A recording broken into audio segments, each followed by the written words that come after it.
little less conversation, a little more action. All this hesitation and satisfaction.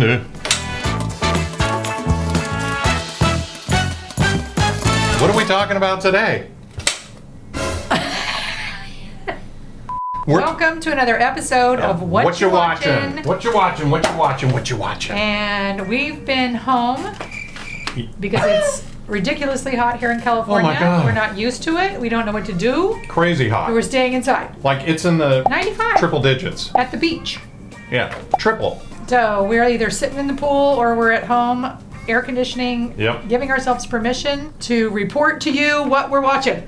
Yeah. What are we watching? Because it's important that you watch and make sure that you stay in a cool environment. And this is exciting news because usually, back in the day, if something was in the theaters, it would take a long time to come out in DVD. Yeah. DVD. DVD. You look miserable. Terrible, terrible. But now, with this thing called the streaming, you can watch something, and this movie just came out. It was in the theaters. It got high reviews. Was it in the theater? Yeah, it started in the theaters. So Elvis started in the theaters.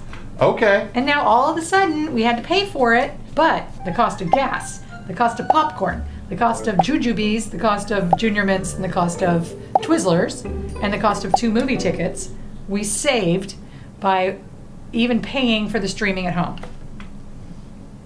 I don't know what the that was. I'm exhausted. That's the kind of world we live in now. I'm exhausted. That's how lucky we are. Yeah. So, Elvis. Let's talk about Elvis. Yes. I was really impressed with this. I thought they did a really, really good job with it. Austin Butler was really good. He was. The other thing that was, I thought this was really interesting. Colonel Tom Parker was played none other than by Tom Hanks. Really good. Big fat suit. Yeah, he did a really good job with it and becomes his manager for the majority of Elvis's life. Pretty interesting. You know, we all know about Elvis. Anyone who's our age, I think even people as young as producer Slater knows Elvis Presley existed. But we were a little young for the Elvis era. My parents certainly were the Elvis era. But what I like about this show is that it focused a lot on Colonel Parker. Yeah. What a crook he was.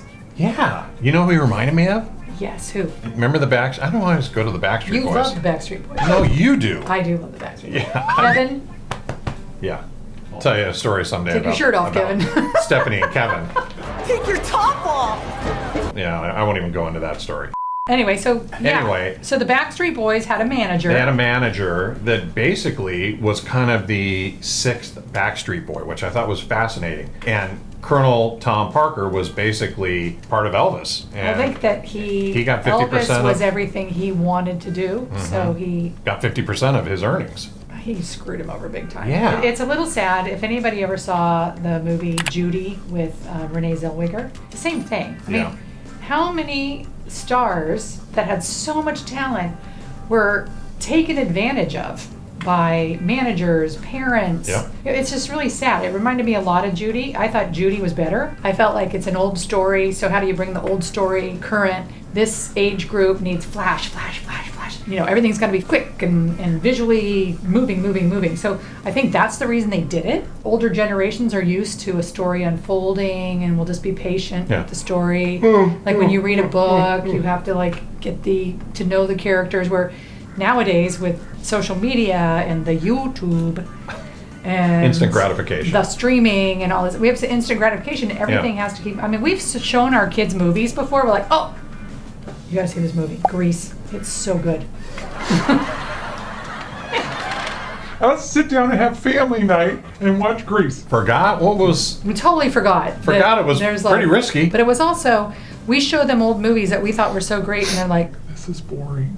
Yeah, it's just a different style. It's boring because the story's unfolding. It's a different style of film. I really liked it. I thought it was great. It was interesting. There was a quote somewhere I read about Priscilla saying that it was the closest to true life story that she thought had been produced at this point. I thought there was a point that was just showed how ruthless Colonel Tom Parker was when Elvis basically is exhausted, working nonstop every single night, show, and he collapses in a hallway walking to go to the stage. I think his mom, like moms do, was the one that who protected him. She was the one that saw his talent. She was the one that, like, don't sell yourself out. Like, his mom was everything to him, like they should be.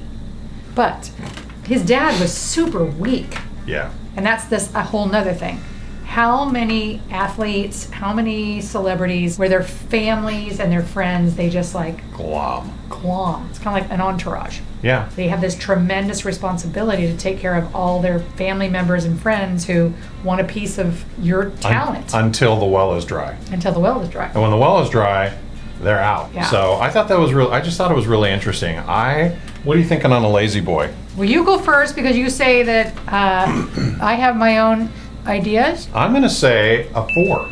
I'd watch it again. I thought it was entertaining and I liked the way it was shot. And I learned things that I really didn't know about. I knew about Elvis. I knew about Colonel Parker, but I didn't really know about his backstory and all of the things and how just ruthless he was. That's good. Yeah, I thought it was crazy. Yeah. I would give it a 4 Yeah. for different reasons. Follower. I thought the actor, Butler, what his name is? I thought I liked him. Butler. I thought he was great. He reminded me of Elvis when he was singing, not so much when he was speaking. When he was singing. And it's interesting, not that your iPhone's listening to it all, because we've been talking so much about Elvis lately, and up on my Instagram feed came a clip of Elvis being asked what his political opinion was. Really? And Elvis, I'm gonna send it to you. Elvis said, Honey, I just seem to keep my own personal views about that to myself. Because I'm just an entertainer, and I'd rather not say. You think other entertainers should also keep their views to themselves? No. and Good for him. yeah, it made me kind of sad that I wasn't around to witness the whole Elvis thing because he was pretty amazing. Yeah. I have a feeling that he was more dead on the singing and movement and mannerisms because there's so much footage of him out there doing that, and there's not that much of him where he's just being Elvis. Huh. I was talking to my mom about it. That was kind of my mom's era. And she said that when he came on the scene, it was pre-Beatles. Yeah. He was so unlike anything that had ever happened in their generation. And their generation was after the war, and they were all kind of feeling like they just needed to break out. And then here comes this guy who's just wiggling his hips, super good looking, incredible voice. And I mean, I saw all the women fainting. That was like when women started fainting. It's kind of the way I felt after 2 years of COVID. I thought you were going to say that's how you felt when you saw the Backstreet Boys for the first time. Heyo! Heyo! Thanks for subscribing. Click the like button. Make sure you put a comment below. Click the bell. Keep watching. Keep watching, because when you click that bell, if you don't know what that is, it actually will alert you when a new episode comes out. Empty Nesters Unite, What You Watchin', or Mom to Mom, a new episode that Stephanie's doing. We love our Empty Nesters Nation. Woo!